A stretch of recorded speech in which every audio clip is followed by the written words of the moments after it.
on thee. So you see, Hagar's experience was a very remarkable one, although by no means peculiar to herself.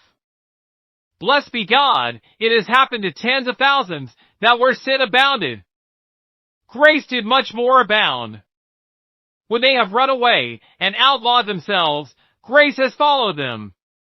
Grace has convicted them, grace has admonished them, and grace has made large promises to them. Their proud heart has yielded, and their spirit has become gentle as that of a little child, as Hagar's spirit was. And they have returned to the great Father's house, and submitted themselves. And rich blessings have become theirs. Is it not written, if ye be willing and obedient, ye shall eat the good of the land? Though Hagar had banished herself away from the house of divine favor, yet the Lord devised means for restoring her, and she was restored. Thus much on her remarkable experience. Now, I want you to notice her devout acknowledgement. When that which we have described happened to her, she acknowledged the living God. My text says, she called the name of the Lord that spake unto her, Thou God sayest me. She spake to him that spake to her. After this fashion do we all begin our communion with God. Oh, when God speaks to you, you will soon find a tongue to speak to him. I do not mean when I speak to you in his name, for what am I? You ought to hear us if we truly speak for God, since it is of his kindness that he sends his servants to speak to you. But if the covenant angel comes himself, and if he speaks to the heart, then he unstops the deaf ear and looses the dumb tongue. Men soon speak to Christ when Christ speaks to them. Did you but know the power of the almighty word of grace? You would understand that as darkness gave place to light when he said, Let there be light. So do men's hearts quit their sin when Jesus speaks to them in tones of effectual grace. Hagar knew no speaking to God till God spake with her. But after he had spoken to her there was no silence. What did she say? She acknowledged him to be God. She called the name of the Lord that spake to her, Thou God sayest me. It is one thing to believe there is a God, but it is quite another thing to know it by coming into personal contact with him. They give you books to prove that there is a God, well and good be convinced by them. They tell you to walk abroad and see God in his works. Do so. You cannot better employ yourselves, for God is everywhere. His breath perfumes the flowers, and his pencil paints them. But you will not learn God in this fashion if you use this method by itself.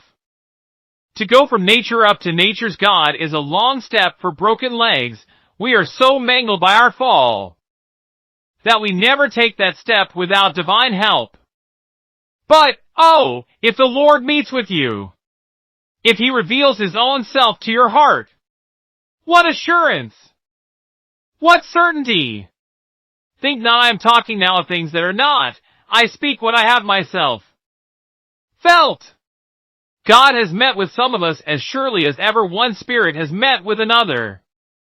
Men have so spoken to us at times that we can never forget their speech. But never has human voice come with such force as that of the Lord of hosts, the accents of whose words we shall hear as long as memory holds her place, and reason sits on her throne. We may forget the word of father, mother, wife, or friend, but not the voice of the God of love. When thou saidst, Seek ye my face, my heart said unto thee, Thy face, Lord, will I seek. None doubt the existence of God when God has come into contact with their spirit. When we have felt his power and tasted his love, and known his overwhelming influence, then have we said, Jehovah, he is the God. And we have bowed in solemn worship before him. I do not know that Hagar had ever thought of God before, but she discerns him now, and speaks wisely. No doubt she had heard of Jehovah, for she had joined in the devotions of Abraham's family.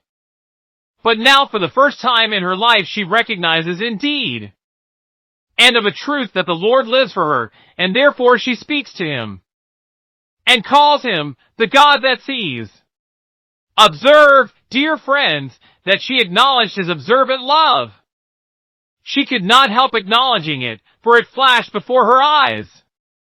I do not think when she said, "Thou God sayest me," that she meant merely that God is omniscient, and therefore that he saw her, but she meant this, "Thou sayest me," with a special observation.